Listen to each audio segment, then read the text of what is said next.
Good evening. If we can get everybody to take a seat, we'll get started. Good evening. My name is Mark Bunting, and I want to welcome you all tonight to the ongoing Moody College series on entrepreneurialism. So I appreciate you guys coming out. Thank you so much. We got full house, and we're also streaming live on Facebook Live, as well as YouTube, and we've got overflow in the other auditorium. So wherever you are, we appreciate you tuning in. When we put this series together earlier this summer, the Dean and I had a discussion about how we could help facilitate and nurture entrepreneurship as it relates to communication-oriented businesses here at Moody. And so this speaker series is an effort in that regard to help showcase the experiences and, quite frankly, the IP of some people in the business that may help forward your thinking along those lines of entrepreneurship. Our guest tonight is a special guest. I've been friends with Gary for some years. I had a privilege to meet him when he was in a similar role in consumer marketing at Google prior to his land at Facebook. And I'm thrilled to have him here tonight to talk not just about entrepreneurship, but to give you a bit of an insider's look into the world of Facebook that may help spawn or nurture some ideas that you might have about your own entrepreneurial aspirations. So please give a warm Moody College welcome for Gary Briggs. Gary? Thank you. You want to just sit? Yeah, Let's just chat. Let's do that, yeah. So first things first, tell the audience a little bit about your background, how you got to where you are today, and then I want to unpack Facebook a little bit before we get into this broader topic of entrepreneurialism. Yeah, sure. I started out as a poli-sci major. I for some strange reason, when I was 11 years old, was when the Watergate hearings were going on, so in 1973. And I just was fascinated by it and I thought I wanted to go into law. So I was a poli-sci major, and then I worked on the Capitol Hill when I got out of college for a year and kind of realized that politics was more fast-paced and interesting than government. And met a guy at a fundraiser for my congressman who worked at Pepsi. My dad was in advertising. And literally over a beer, guy walked up to a keg, I served him a beer. Always do that, by the way. I recommend share beer with others. It's a good practice. And he had a really good friend who had a job opening at Pepsi, and he made me a deal. He said, if you work on my campaign for Board of Finance in my hometown of Stamford, Connecticut, he said, I'll get you an interview at Pepsi. And that was my break. So to go through it really fast, the rest of it you can find on LinkedIn. I went to Pepsi for a bunch of years, Northwestern for business school, McKinsey where I met my wife, then back to Pepsi, and then two guys I worked for at Pepsi were early at eBay and then brought us to California. So that's how I ended up in California. Yeah. Okay. Tell me a little bit about how you got from eBay, PayPal to Google. Yeah, that a lot of that, it is a relatively small community, and a woman I worked with at eBay, her husband's at Google, actually still at Google, and Lorraine Toohill, who's the chief marketing officer at Google, was looking for somebody to do consumer marketing for them when Bing launched. Okay. If you guys remember Bing. I'm just joking. And so as it happened, I was running a startup, and I was on the board of a startup. We were running out of money. I went in to run it, raise money for it, and then, but I really missed marketing. So I told our board that I wanted to go back to that. I had this interview, and that's where I went. Yeah. So it's basically all personal connections of people I'd worked with along the way. Now, in full disclosure, you were in the startup world. Yes. So you have experience to speak to the subject at hand. Yes. But both of those businesses actually technically failed. Not even technically. I think you're being polite. I was trying to softly roll that in. They failed. They absolutely failed. Because when you invite somebody to speak on entrepreneurship and they've had two failed ventures, you just you want to make you guys could get an hour back if you want right now. Yeah, I mean, I did. I started a business in '99 with two friends from business school, because that's what you did, and which was an extraordinary experience. And we started a business called ourhouse.com, which we worked with Ace Hardware, and they outsourced their e-commerce to us. So we did that. We eventually sold the business to Amazon for not a lot, but we sold the business to Amazon. But that was not a success, I would say. It wasn't. It was for a bit. It was for about 2 years until it wasn't. And that's what can happen in startups. And it turned out to be a really great experience from the standpoint of I learned a ton about online marketing in that era, so that when I went to eBay in the beginning of '02, I had already done a lot of math, marketing math, which at the time was relatively early. Like everybody came out of brand marketing rather than quantitative marketing. And so I'd already done a lot of that. So when I went into eBay, I really was very comfortable with doing a lot of online deals. And it was the early days of Google AdWords. Google AdWords was really introduced in '01, '02. So eBay, because eBay has such a broad catalog of products, we were buying tons of keywords to the point that we were actually helping Google build their ads product. Because our keyword dictionary was so vast, they couldn't handle our inbound. And so we actually worked with their product engineers to go build the AdWords intake. Interesting. And one of the people who was at Google at the time, just starting her role there, was Sheryl Sandberg, which is whom I met when I was at eBay, and that's partly what brought me to Facebook. Yeah. Yeah. It's interesting you mentioned it being a small community. It is rather incestuous in the sense that for such a big industry, it's a pretty tight circle. I think that's true in I think one of the things that, if I can impress upon you, I mean, I think it's true in every industry I've been around. I mean, CPG, I started out in CPG. CPG, like the Pepsi crowd of all the people I worked with earlier in our career are all like populated all around CPG companies. Yeah. And the same with technology. The reason I've been able to do this stuff has a lot to do with, word of mouth and reputation, and that stuff matters a ton. And I know people in the entertainment industry. It's, and as crazy as that industry can be, it's the same deal. Right. Okay, so jump us to Facebook. Yeah. Take us to kind of your role at Facebook and what you do and how that happened. Sure. I am responsible for essentially all outbound consumer marketing for Facebook. Business-to-business marketing runs through the sales team. So anything that kind of outbound to advertisers, by and large, runs through the sales team. Although I work a lot with other CMOs who are kind of trying to figure out digital and stuff like that, and work a bunch with them. Instagram, because a lot of folks are asking, Instagram runs, WhatsApp, Oculus run as separate business units within Facebook Inc. So I'm actually not responsible for those businesses, although we all operate kind of as a marketing team. So we work a lot on kind of integrated brand stuff together, if you will. But all the reputational issues also around Facebook Inc. is our team. So if you've ever seen something in Facebook newsfeed from Facebook, chances are that's our team produces that, and we have a very quantitative set of folks. We have a very creative set of folks.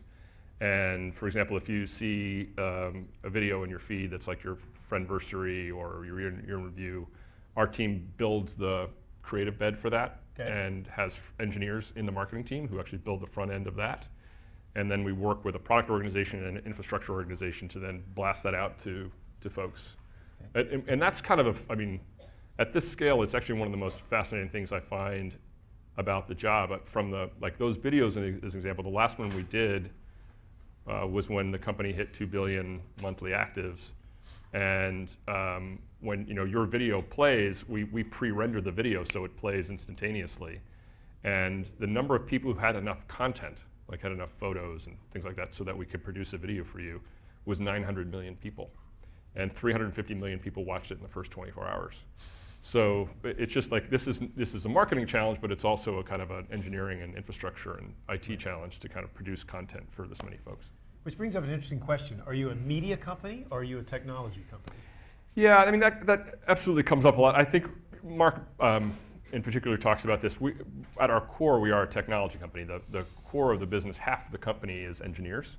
Okay. And about 20% of the company are in ad sales. So as it relates to media sales, do we have in the media sales business? Absolutely. Right. Do we sell advertising? Absolutely. But fundamentally, we think of and run as a technology company, and we think kind of culturally that's pretty important. But we totally recognize that from a nature of the conversations we're now part of, and globally, that we're often brought in as a media company because of the nature of the content that goes through our platform. Yeah, interesting. Well, there's not as a simple. There's not a simple answer. There's not as simple as an answer as there was, 5 or so years ago. Right. Newsfeed has just changed a lot. Yeah.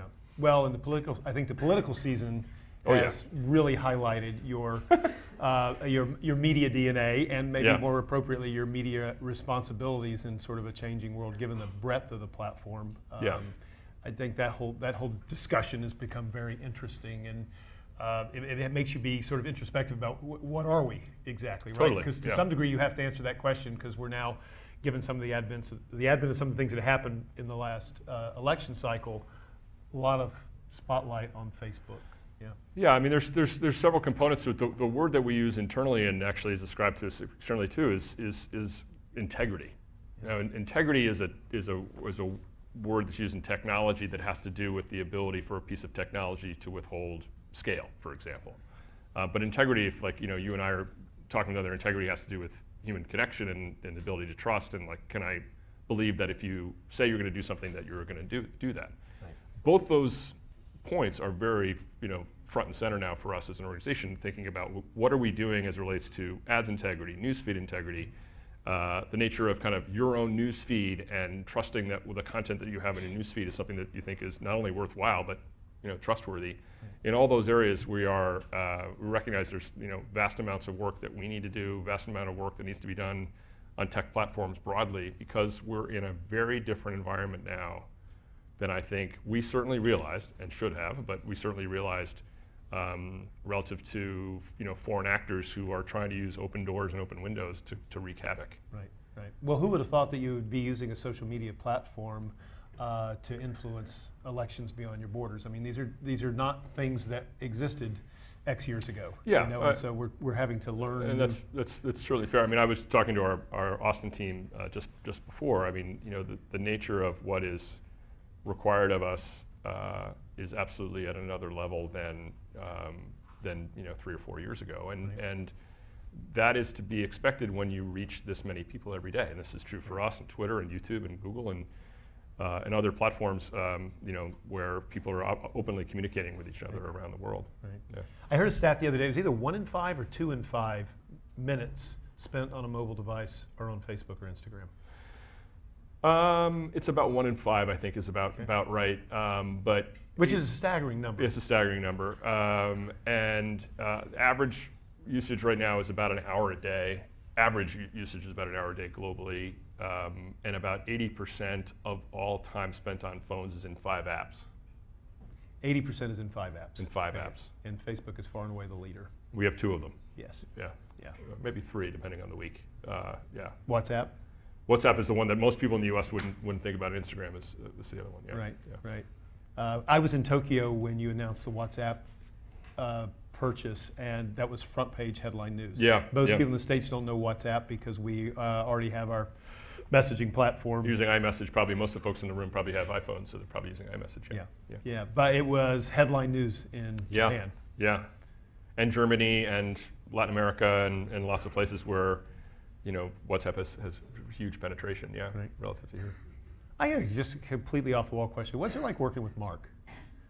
Oh, I get that a lot actually. So it's not off the wall. I get it all the time. It actually comes up in the kind of funniest ways where people they clearly want to ask that question and they don't. So they just dance around it. You just dance around. I'm like, you really want to know what it's like to work with Mark? You're like, yeah. He's kind of amazing. I mean, he's been doing this since he was 19. Yeah. And if you think about it, my wife and I we have twin boys who are 19, about to be 20, and I cannot imagine, that. Right. I met Mark's mom and dad a couple of times and kind of know them and recognize each other time. And it's just weird being, because also Zuckerberg's the name, like you hear it and you're like, you don't really forget the word Zuckerberg. It's like it's become this thing. By the way, if you meet him, most people don't call him Zuck. So if you're like, hey Zuck, what's up? Like you need to have grown up with him or gone to Harvard with him if you're going to call him Zuck. Otherwise, just call him Mark, because then otherwise you're like, what? This is really weird. I'll tell you a quick side story, which I think is an insight into him. Actually, there's 2. I'll make them pretty quick, because I think they're really good insight into him. And they're both kind of funny, so I think that it helps us because they're kind of disarming.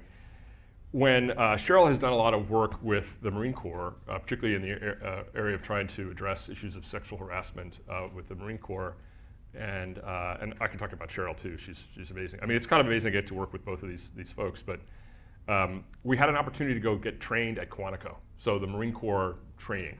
So they brought our management team. There's like 20 of us. We spent a couple days at Quantico. But the first night we go in, we go in with our rollerboards and all that, and kind of hanging around and having conversation about, and they bring in these drill sergeants. None of us knew this. They took us through the first night of Marine training, like me, it's kind of and folks that are kind of different ages, but and so there was they kind of split up the management team. There's like 15 of us, and they are screaming at us. They are taking us through the first night of Marine training. Like we had to make our bunks. Not to get too much into it, we all had to go strip, take a shower, and get redressed. I mean, it was like, how is this? Like you're 45 minutes in thinking, oh, this guy is screaming at me, and how am I in this situation right now? So we get done after about 2.5 hours, and I start talking with the main drill sergeant named Sergeant Cheatham, who now, by the way, teaches at Texas A&M, and Steve is his name. So Steve and I are talking, and Steve pulls me aside, and he says, hey, I didn't know who he was. I said, what are you talking about? He goes, I didn't know who Mark was. And I start howling. I think it's like the funniest thing, because he had been screaming and screaming at Mark. And so I go up to Mark and I said, hey, I gotta tell you, like Sergeant Cheatham, didn't know who he was. And Cheatham's like, sorry about that. And Mark says, yeah, I thought it was kind of weird. Nobody's yelled at me since I was 19. And so it's just a weird, that's kind of weird, kind of growing up that way. The other one is pretty wild, which is Peter Thiel, who is famously is the first person to cut an outside check into Facebook. He's actually in the movie where he signs the check. Is on our board, and he came to come speak. And Peter's somewhat famous for various reasons, but one of the recent reasons is he actually has a fund to get kids to drop out of college and go start companies. And so he was talking about the fact of Harvard Business School, where Cheryl went, and whether or not kids at Harvard Business School make smart business decisions. And Mark, you may know, dropped out of Harvard. So, as did Bill Gates, as did Evan Spiegel out of Stanford. It's kind of fascinating, but I'm staying in college. Otherwise, it's saying. My dean will not let me bring you back if you start if there's a mass exodus. There goes from the tuition. program. Yeah, everyone's in is like, got a cab. Thanks, Gary. Yeah. So Peter's talking about this, and Cheryl gets up to talk about, actually at Facebook we really don't she didn't know if I'd gone to grad school, and we don't really care about that. And she points to Mark and she says, well, Mark's never graduated from college and has never kind of impacted his career. And I happen to be sitting next to him, and he quips and he says, well, yeah, but then again, I've never been promoted. So he tries to not be Mark Zuckerberg. I mean, it is a little bit of it's a suit that he certainly wears more comfortably now than he was when I first met him. I first met him in 2007, actually. So he's still in the Adidas flip-flops and hoodie and all this sort of stuff. So he's and he does change his T-shirt every day. Some people wonder about that. But it is kind of wild to go through this journey with the sets of folks I get to run with who are really trying to adapt to something that for him, he never would have expected this. He thought when the company really started that some other company was going to go connect the world, and it just so happened that nobody else was able to do it the way we could, and here we are. So it is this kind of self-effacingness that I think is unexpected, and allows him, in a way, certainly among the management team, to be a bit disarming and not like, I don't go into his conference and be like, oh, it's Mark Zuckerberg. I mean, he doesn't want to run that way. Yeah. It is interesting from the standpoint of looking at this subject of entrepreneurship. You're in a large organization, but frankly, maybe one of the pinnacle entrepreneurial stories of our lifetime, right? Certainly in the top 10. Speak a little bit to this idea of entrepreneurship within a large organization. Yeah. We talk about that in my classes about this. Given the rate of change today, none of us possess any kind of tenured security in a commercial setting. Yep. And in this idea that we have to have a kind of a lifelong thirst for knowledge and innovation, because our job roles change. And I mean, I don't know what percentage of the revenue that you create today. I think it's some astronomical number that didn't exist 48 months ago. Yeah. But this whole idea that we have to reinvent ourselves, that entrepreneurship is not necessarily just hanging your shingle and starting your own .inc or .com. It's about really sort of an attitude, right? Yeah. How do you see that play out in your own organization? Any thoughts that you have on that? So the stat is 90% of our revenue comes from ads products that did not exist 5 years ago. 90. 90. Okay. That is a staggering data point when you think and about our last revenue quarter, so we just announced earnings just a few weeks ago, was 10 billion was the exit rate. So this is how fast that's moving, right? You kind of think about, we went public. I don't think I'll get too much trouble talking about this because this is all public. So we went public at the same time the company was moving from a desktop business to a mobile business, and have a class action lawsuit against us for the fact that we were making that change while we were going public, with all the disclosures in the midst of the 10K. But these businesses switch super fast and clearly, quite global. I mean, our #1 monthly active country now is India, not the United States. Interesting. So the ability to kind of move globally, understand the impact of the fact that most people in the world are on Android devices, most people in the world are on a 2G network, not a 4G, waiting for 5G, much less super Wi-Fi. The way the company runs is all around speed. And I'll give you a couple examples on this. Is largely true about Google too, and I think in contrast to when I was at eBay. Founder-led still. Larry is still pretty involved in the business. At Google, I have lots of friends who were there. As I mentioned, people used to work there. Mark certainly very much involved. Folks on my team will have meetings with Mark all the time. I don't know about it. And that is, think about that for a second. I grew up in a PepsiCo culture, which was like center hall colonial rigidity. Although it was like Pepsi, and we made soft drink stuff, and it was fun, but it was really dead serious. If you were going to have a meeting with my boss, you told me, and I knew what you were going to talk about. We talked about it in advance. It was set, right? Not the chance. I have people meeting with all the time. Now the agreement on that is I'm not expected to know everything all the time. I'm expected to hire really well. I'm expected to kind of put people in a position where they can succeed in those environments, but I'm not expected to know everything at all times. Now, Mark or Cheryl or whomever might stop me in the hallway and say, hey, Mark had this meeting, what do you think about so-and-so? And I'll have an opinion, and I may come back and say, but the way information flows in these organizations is it's super high speed because you don't have these choke points. Right. Everything doesn't run up through the tree and back down again. And that is a fundamental import. The other is about hiring. I mean, a number of you guys that might be thinking about trying to go to these companies, they're really, really strict about hiring, and it's tough. Right. I won't get into this, a whole other thing. I mean, my interview process was 6 years. As I mentioned and alluded to very briefly, I met Mark first time in 2007. I got hired in 2013. It's a longer story, but I don't think it would take that long for you guys.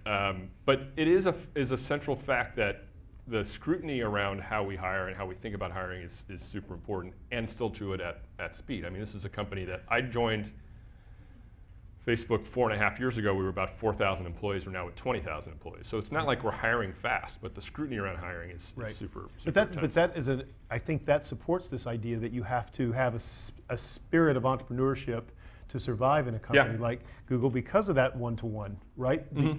Because you have this sort of peer-to-peer relationships with influencers and stakeholders. You got to be really smart. You got to have ideas, and you've got to be current. And you have a reputation inside the company, and and people want to follow you, or people want to have you on their team, or and the loyalties are to this group of people that you work with much rather than Google or Facebook per se. Right. It's a very different world than when I grew up, where it was like go work for X company and go stay at Y company for for a long period of time. So the other. I think the thing that is, I think, very, very true in both Google and Facebook is beyond decisions is just how resources get allocated, which is also one of the things as an entrepreneur you have to figure out very, very quickly of how to take resources and move resources. There's a term which is called fungibility, which is the degree you can kind of twist, turn something, and make it redeploy it to something else. A lot of times we're hiring, except with engineers, clearly, which is a big part. A lot of our engineers, they come into the company. They aren't specifically going to go work on a certain thing. We actually bring people in, we put them through boot camp for a couple weeks, we train them on our tools, and then they go work on a particular project. They're not necessarily assigned when they come in. Now, they may be an Android specialist or an iOS specialist, that certainly can be the case, but a lot of times we're training people up to then go succeed in our environment. And you may change jobs very, very quickly. And Google and Facebook both are largely free market environments, which is, if you're an engineer and you want to go work on something, you're like, hey, that's a more interesting project than the one I'm on, and after literally very relatively short period of time, like 6 months, you can go move. So or people are able to go to projects that are actually more interesting projects to them, that are able to demonstrate some kind of success or interesting. Now, that becomes there's an other side to that coin, which is projects that are like super hard. You've got to be able to have a culture also where it's people are like okay to sign up for that, knowing that that project may fail, right? Rather than go work on the thing that everybody knows is like going to work. And so you also have the incentive system and the reward system and the kind of recognition system inside the organization to allow people to be rewarded for taking risk rather than feel they're stifled for taking risk. Interesting. Well, I'm really curious about this whole concept of Facebook as a platform for entrepreneurship for others, right? So we're now seeing out in the marketplace, we're seeing Facebook develop communities that people are monetizing, whether it's their local 75205 zip code garage sale, or other types of businesses around that. Now that you've got sort of this critical mass, a couple of billion, how do you, I guess, speak a little bit to how the ecosystem itself is now creating opportunities for others to develop, to add value to the platform? Sure. I mean, I think we've seen that with games, like desktop games, was certainly an area where we were like very early with that, particularly with Zynga, and became an arena for a lot of interactions around games. It then very much moved to apps. So we have a pretty good sized revenue business and a lot of interactions where you have Facebook login, and through Facebook login you can pass over authentication and authorization to then get into a particular app that speeds up the sign-up process for the apps as you kind of work through the distribution and create a system around that. So basically taking friction out of the app loading process. Google does this actually, of course, quite well. iOS, Apple does it kind of, I think, was a primary innovator in that regard. The other areas around marketplace was something that we saw really a large degree of activity in Indonesia, and through seeing the activity in Indonesia, we then started taking that to other markets, and more recently the U.S. And then, could you explain marketplace to everyone? Marketplace is the marketplace. The shorthand on marketplace is like Craigslist meets kind of a bit of eBay. Yeah, that's essentially what it is. And so it's buy and sell through a tab, and it's really early days. We're about a year into that, I think. Right. Okay. Interesting. Yeah. What we don't take title. We don't have warehouses, any of that stuff. It's like more like Craigslist. Yeah. Okay. So if I'm looking from the perspective of I'm going to jump now from a startup and just building communities atop the platform. There's a lot of entrepreneurship taking place on the Facebook ecosystem, by the way, of small and medium-sized businesses. And I know when we started doing a deep dig into looking at the tool sets, it was rather fascinating to me the degree to which you offered such micro-targeting. And I know from things like Pixel, where I can embed code in pages, and I can actually track the decision cycle of a customer. So I could actually know that I'm searching for snow tires on my laptop, which I would not be in this market, but that's the example I'll use. If I'm looking for snow tires on my laptop, you track if I actually then later do research on that same topic on brands. I might look for stores on my mobile device.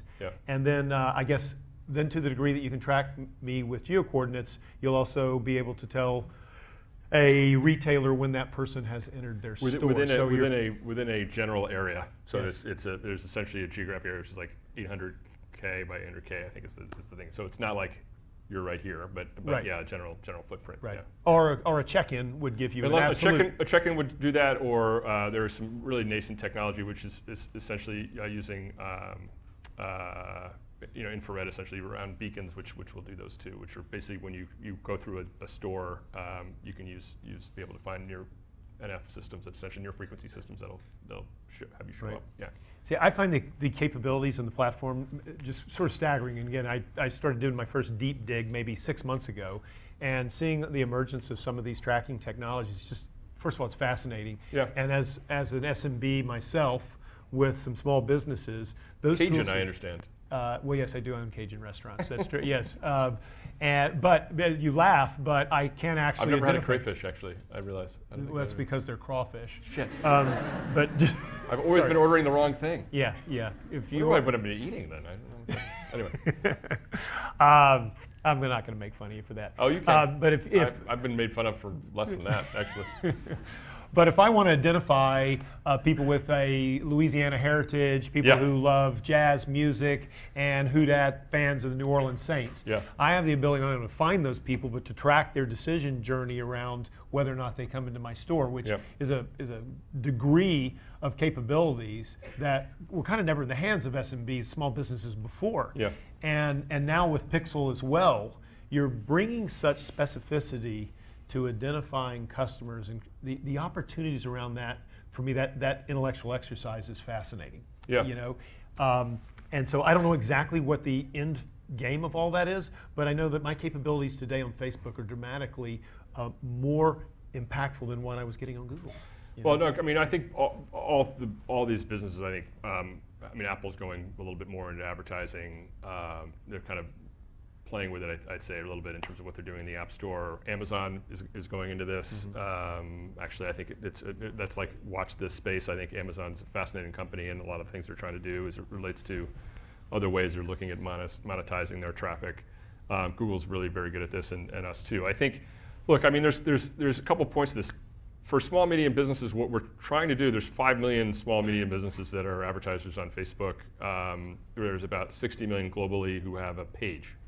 And we're trying to give the opportunity for those businesses to compete against folks who are much bigger through the targeting exercises that you talk about. So, you know, you are a restaurant that's in a certain part of Austin, you can't afford and don't necessarily want to go buy Austin TV. It's actually, you know, it's first of all very expensive, and then when you look at your geographic pull, you know, basically there's a trading area around a given store, you're likely not going to get a lot of traffic that's, you know, from the general metro area of Austin. So that is certainly an area where there's lots of businesses that are getting created and you know, going from being small to medium to large that are starting through those pathways. And I think fundamentally it is overhauling, and it's one of the reasons that, you know, Google and us and others have grown so quickly, because of the nature of how advertising money is getting spent.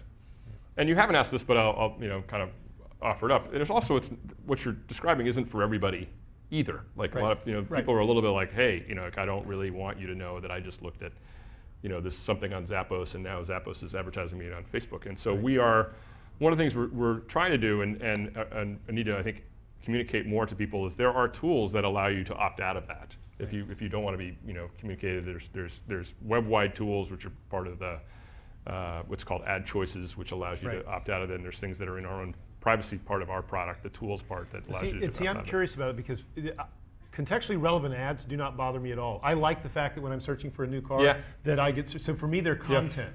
But I get that not everybody would necessarily share my privacy perspective. What is there? I think this is all, well, sorry. Do you announce that? No, I'm curious. Well, let me ask the audience. Does it bother you that you search for a specific product and then you start getting ads from Facebook for that same type of product?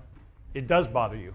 Yes. Okay. Some does. No, I think it's interesting, because again, for me, not only does it not bother me, I kind of consider it utility. It's very, look, by age group, it's very different. Okay. Folks at your age feel very differently about it than folks who are a little bit older, who just don't really know how that's working. And also, I think there's a general sense of, as you're pointing out the utility of it, that helps you actually make better purchase decisions, and allows you to see stuff that's relevant to you rather than stuff you don't care about. Yeah.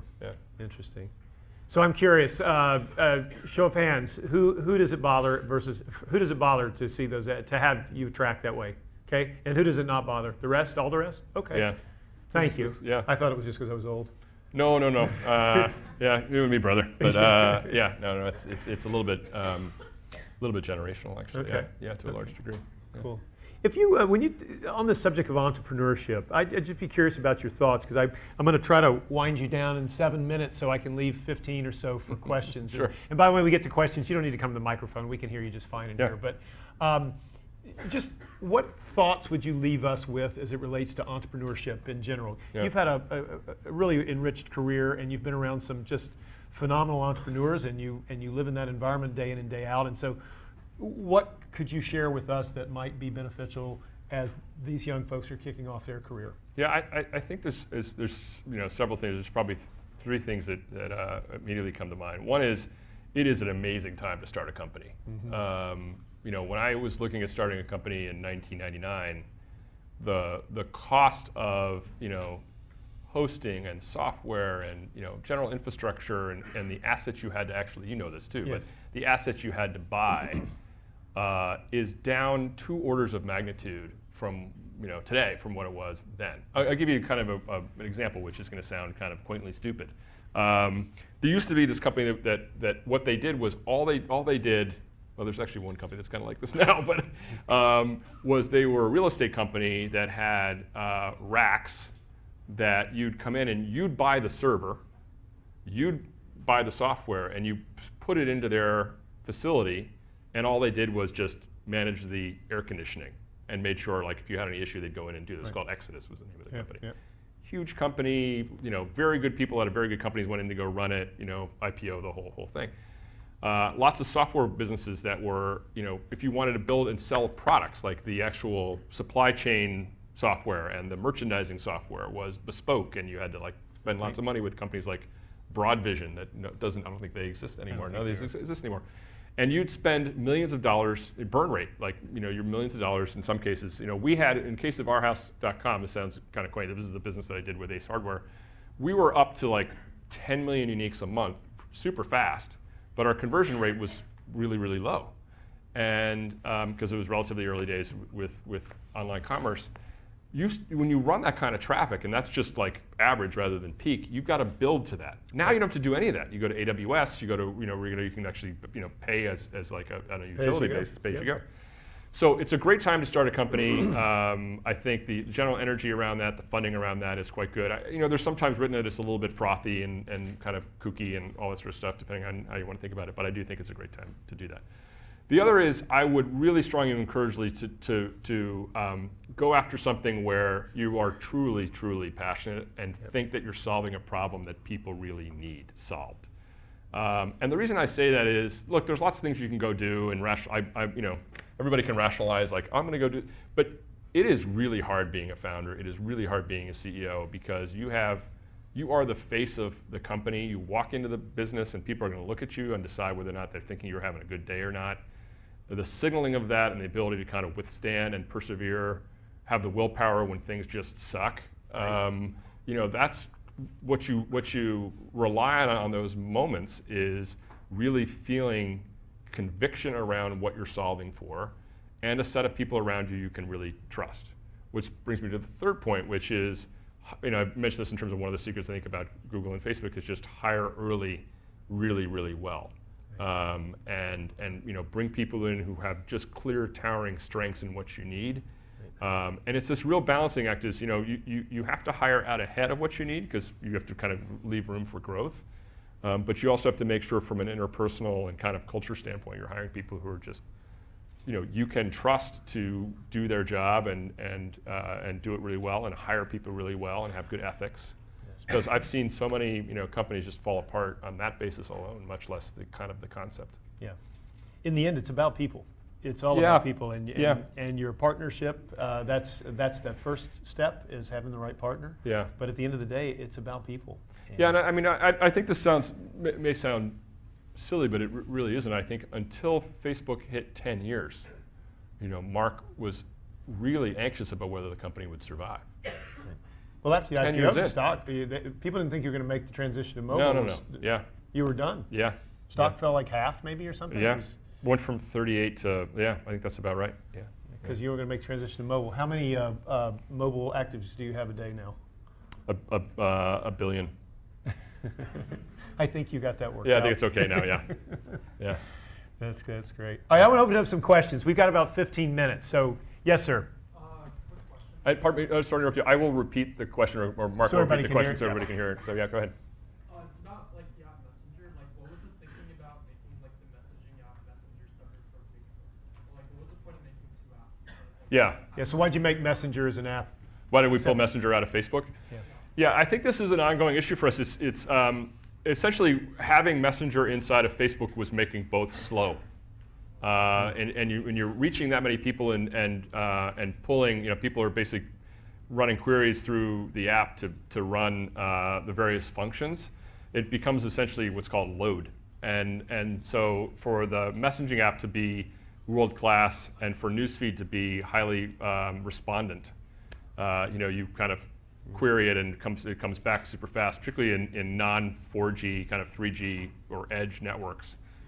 We needed to kind of lighten the load in both apps and and pulled out the functionality. It was very controversial, and we know, particularly in the U.S., actually, it was like people were pissed. Maybe still, I don't know. But it was something we felt we needed to do in order to make the apps just run better. When it comes to the SMB sphere, Facebook's made strides in bringing a lot of small business companies, small medium businesses, as well as startups bringing them to the e-commerce sphere. My question is, when the companies or clients sort of grow beyond small and medium, how does Facebook nurture or foster the relationship? Sure. The question was, when businesses go beyond small or medium to bigger businesses, how do we foster and nurture the relationship? A lot of times we're working with what we call FMPs. There's a lot of TLAs, three-letter acronyms in our worlds. But it's Facebook marketing partners. So they are folks who kind of bridge between self-serve and full serve, where we are kind of directly operating with Proctors or whoever in the world. So Facebook marketing partners all the times, and if that is something that is particularly interesting to you, you can go Google that and get a lot of information on our ads pages about FMPs and different FMPs who specialize in various functions. There's ones who do e-commerce really well. There's folks who do content distribution really well. So they tend to have a bit of specialty. Longhorn shirt, yes. So Craigslist and Facebook are the editors of the daily papers would tell you that that's part of the reason why their editorial staffs are half what they were 20 years ago. And as far as objectively covering the news, that's a problem for them. It was kind of church and state. They sold ads, that paid for the news. The whole selling ads thing for the local newspapers fell apart. I know they're starting to work with Facebook, actually. The minister, I think, of the Star Telegram is talking about that in Truth Fest. Yeah. But what can they do specifically? Is there anything that they can do better to come back? Or Yep. how are we going to fund journalism? Yeah. So how do we fund journalism, given that there's been such an erosion of ad revenue from those editorial bodies to these digital platforms like Facebook? How do we fund quality journalism going forward?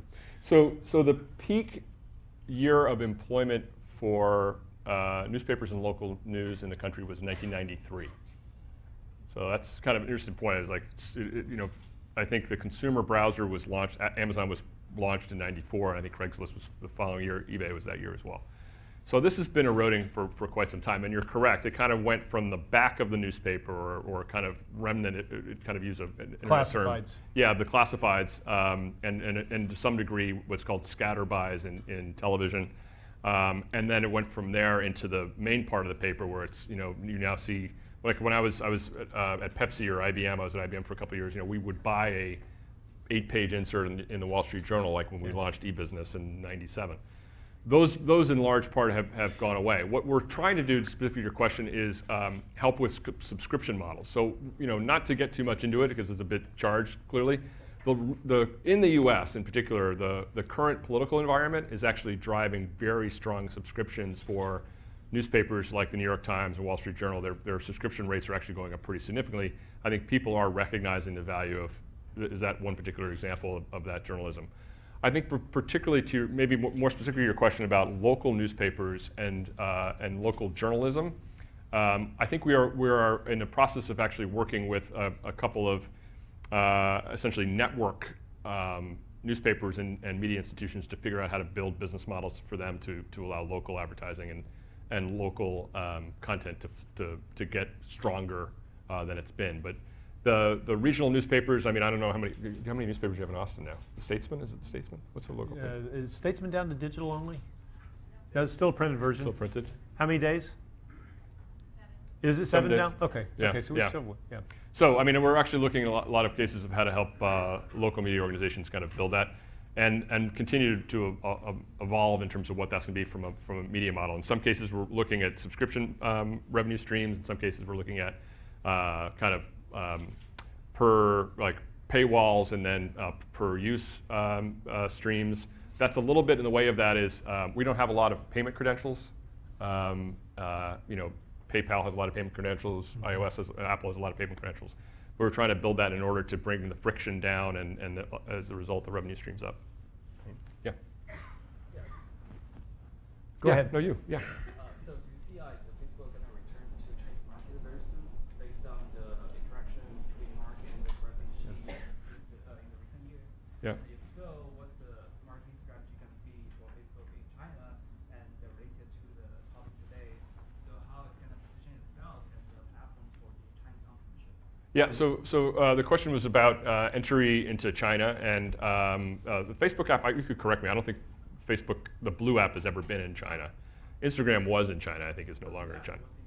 What's? It was in China at the very beginning. Oh, okay. Yeah. So in terms of going back in, we are having ongoing conversations that have been pretty public with the president and staff. Mark has learned Mandarin. I don't know if you've seen him speak Mandarin at all, just because, why not? Just like on the side, he's not doing anything else. And so we're particularly, look, I think as a company we have been pretty open that we want to connect the world, and certainly to connect the world we have to be in China. And I think it's a matter of how that will be and when that will be. As far as our marketing strategy, it's really, really early. I mean, we're not in. I can't tell you, like, from my team, we've spent a lot of ergs of energy around what the marketing plan will be, because we're trying to still figure that out. From an export market, actually a pretty significant revenue now for us is we have a lot of Chinese companies that sell in other markets. So we certainly have Chinese companies that advertise through Facebook to then be able to sell product in other markets. And we're trying to use that as a way to demonstrate the value of the platform. Yes, ma'am, in the back. So I'm curious about the placement of the ads in the middle of videos. Yeah. It seems like it's different for each individual video. When the video gets good, the ad will appear. I'm sorry, if the what? Like right when the video gets good. It's different timelines for each video. I'm curious how that placement is different. So the question is around Mid-roll. It's called mid-roll video. Ad Yeah. placed in the middle of videos. Yeah. And suspiciously right at the good stuff. Right. So we're trying a little bit to the question the gentleman asked before. We are trying to help publishers figure out the best way to make money from their content and allow them the flexibility to do that. So in the case of what's called mid-roll, which is essentially unskippable ads that are in the middle of videos, in most cases, if it's a more advanced publisher who's actually building lots of content, we work with them to be able to determine that. So yeah, they are figuring out. It's kind of like, you're watching a TV show and the winner will be right back after this. It's like this is an old thing that advertisers and content producers use to have you be around, but that's how we're trying to do it. Yeah. Champion hat. Champion hat. Yeah.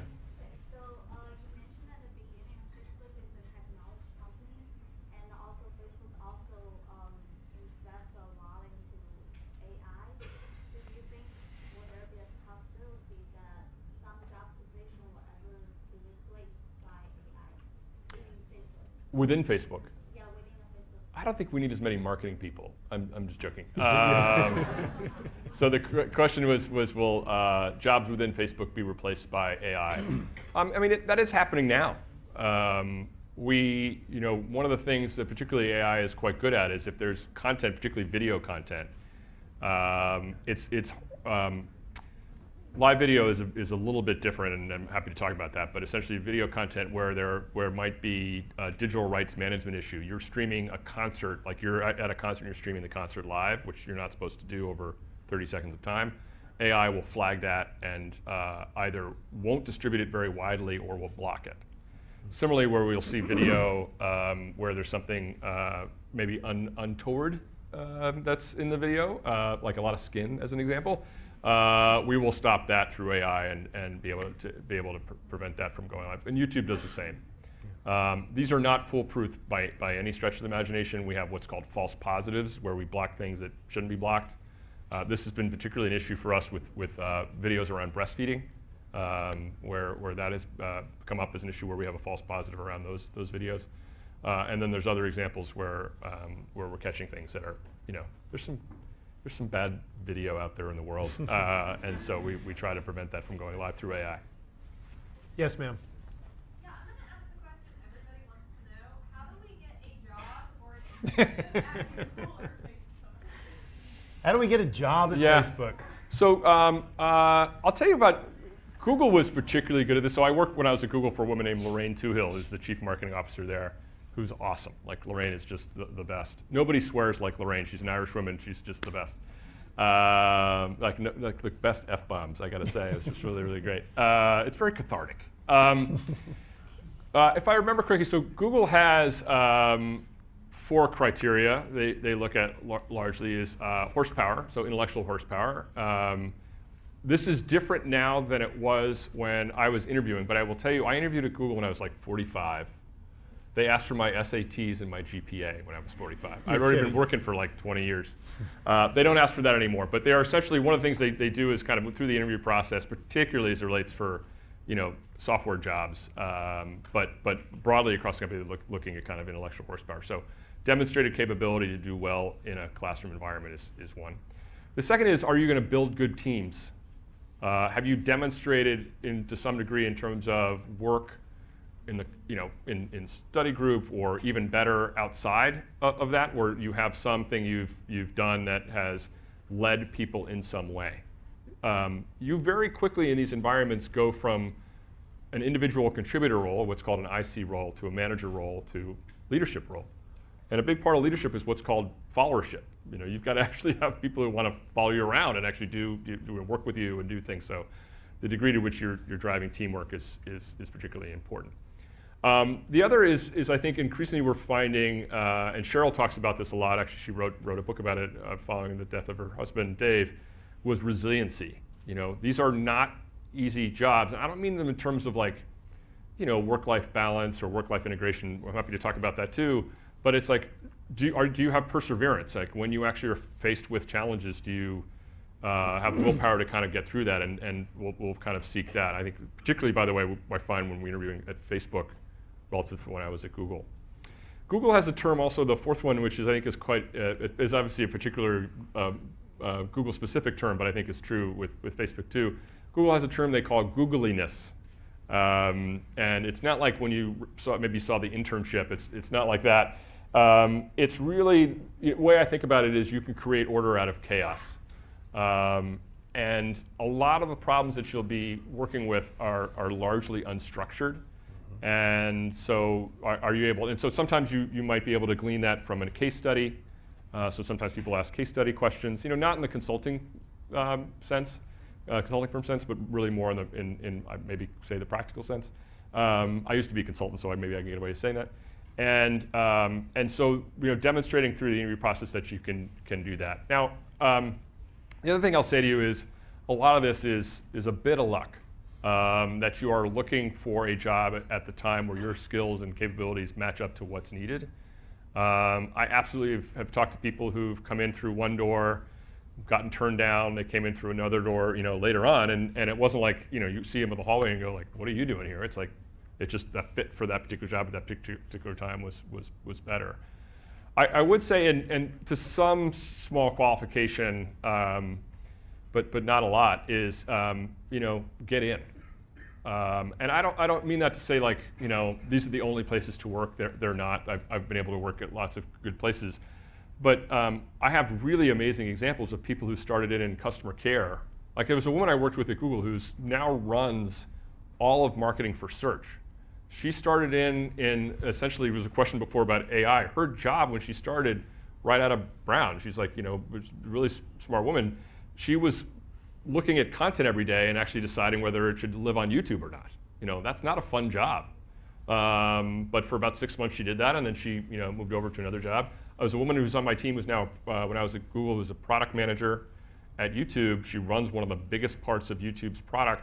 She started as an administrative assistant for the guy who ran product at Google at the time, Jonathan Rosenberg. Mm-hmm. So a lot of times, when talent comes in the door, folks are actually pretty good about then saying, we can deploy Mark's over here, and folks will be able to do that. So anyway, it's hard, but the companies are growing quite quickly, particularly in this market. By the way, Austin, we're growing quite quickly, yeah. And but perseverance, as I mentioned, which is one of the criteria, have that. And you can also go someplace else and then come up years later. That I did. Yeah. Interesting. One more. Yes, sir. Back row.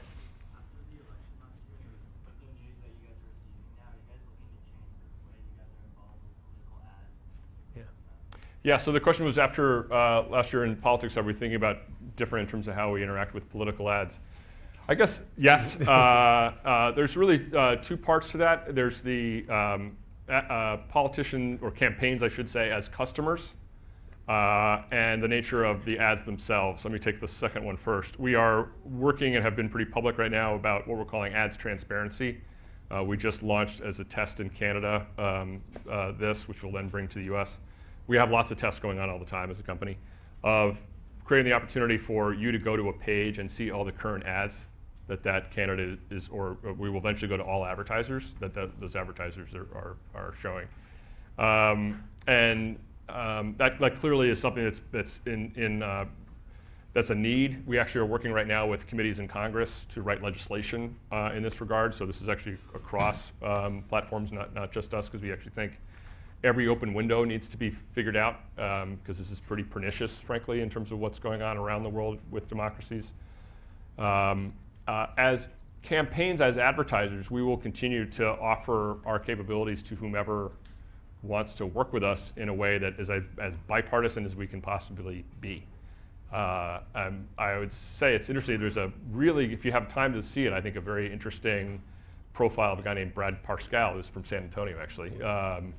On the work he did for the Trump campaign. And in the 60 Minutes piece, he talks about the fact that what he largely did was he worked with our client, what are called client partners, which is our sales team, on targeting and messaging and rapid iteration of creative using the best practices that we had. And we provided that to the Trump campaign because they said, okay. We provided the same to the Clinton campaign, and they didn't engage with us. They didn't want to have our folks help them directly in Brooklyn, which is where their headquarters were. These are choices that get made by campaigns, and the best we can do is basically provide in both sides of the aisle the capabilities that we have as an advertising partner, and we'll continue to do that to the degree that campaigns want us in their wheelhouse to help them run their campaigns. Will you stick around for 10, 15 minutes and meet a couple of people before we have to whisk you to the airport? Thank you very much. Sure, man. That's good. Great stuff.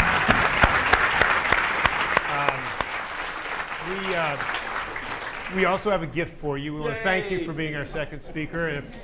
So Gary can stick around for about 15. If you'd like to come down and visit, do so quickly, because I'm going to make sure that you make your flight, because I promised your team I would. Thank you, man. Thank you all. Thanks, everybody.